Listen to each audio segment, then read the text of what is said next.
Baltimore Councilman Mark Conway joins us this morning to discuss the challenges facing his constituents and what officials are doing about it. Congressman, welcome. Thank you for having me, Anna. In your own words, explain to us how severe the epidemic is hitting your hometown. What are you seeing on the ground? So, first, I think it's really sad that we even have to talk about this. I think to see the number of folks who are having their lives completely destroyed by opiates, both those that are alive and those that unfortunately succumb to overdose, it's really, really, really sad. We're seeing in Baltimore an epidemic like we haven't seen before, and I think that many people didn't fully understand until a recent article came out detailing a lot of the issues that we were having.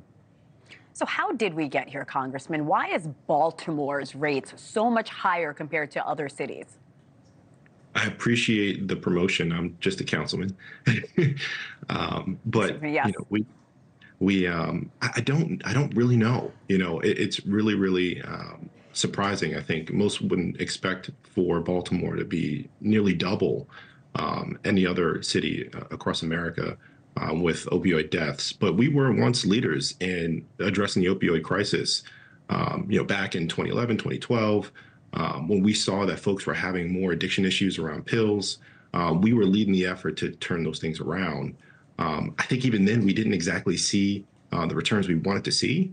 But I will say, as we saw folks' addiction to pills turn into addiction to street drugs, fentanyl, I think it's had a really, really detrimental effect on the number of people that have died.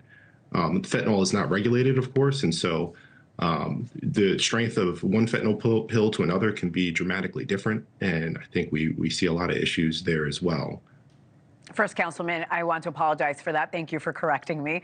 Moving on, this epidemic is impacting people from every walk of life: cooks, lawyers, bus drivers, family members, friends. Everyone knows someone who is suffering from addiction. No demographic has been untouched. What is the city of Baltimore doing to help those struggling with addiction? Well, we have a number of programs. We have a number of nonprofits. We have a number of city programs really working to help people deal with their addiction. And we have a number of education opportunities out there that are working towards helping people deal with the prospect of addiction. I think what needs to happen next, I think, is really a matter of figuring out what exactly is and is not working and what other opportunities we have for policies and implementations that other cities have taken and have begun to see some forward progress. But Baltimore is its own special cookie. The issues that we see here have, as to the best of my understanding, been higher than many other cities for a very, very, very long time. I think what you see here, though, is a pressure cooker where the issues of Baltimore are magnified because we have historically had opiate issues.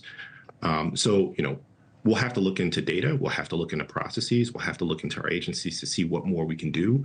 And be very strategic and methodical about how we begin to address this issue. And I think we're going to have to be creative. We're going to have to be innovative. We can't do exactly what we've done in the past. Our team had a great graphic up that listed all the cities and how Baltimore is dealing with addiction. There it is, the overdose death rate. That is pretty high when we talk about deaths per week. When we look at the data, see how hard this epidemic is impacting Baltimore, especially compared to the other cities. What more needs to be done? You mentioned innovation, some imagination, and that's the other graphic that I was looking at. I mean, if you look at the numbers compared to Knox, Tennessee, Philadelphia, I mean, Baltimore is leading substantially when it comes to deaths from opioid addiction.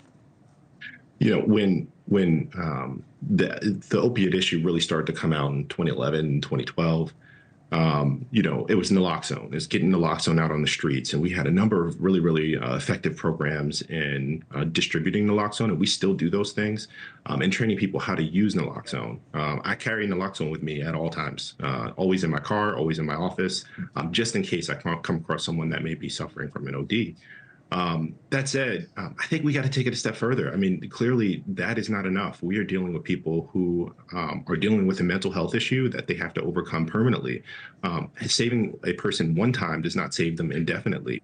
Using naloxone once does not forever save that person's life and prevent them from ever having an OD again. So I think we have to think long term, and we need to, maybe be a little bit more creative about what we can do. But this is going to take a lot of resources.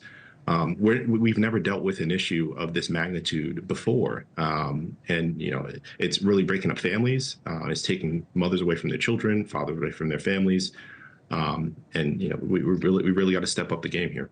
Thanks for watching, everybody. Go to joinnn.com to find NewsNation on your television provider. Also, don't forget to click that red subscribe button below to get more of NewsNation's fact-driven, unbiased coverage.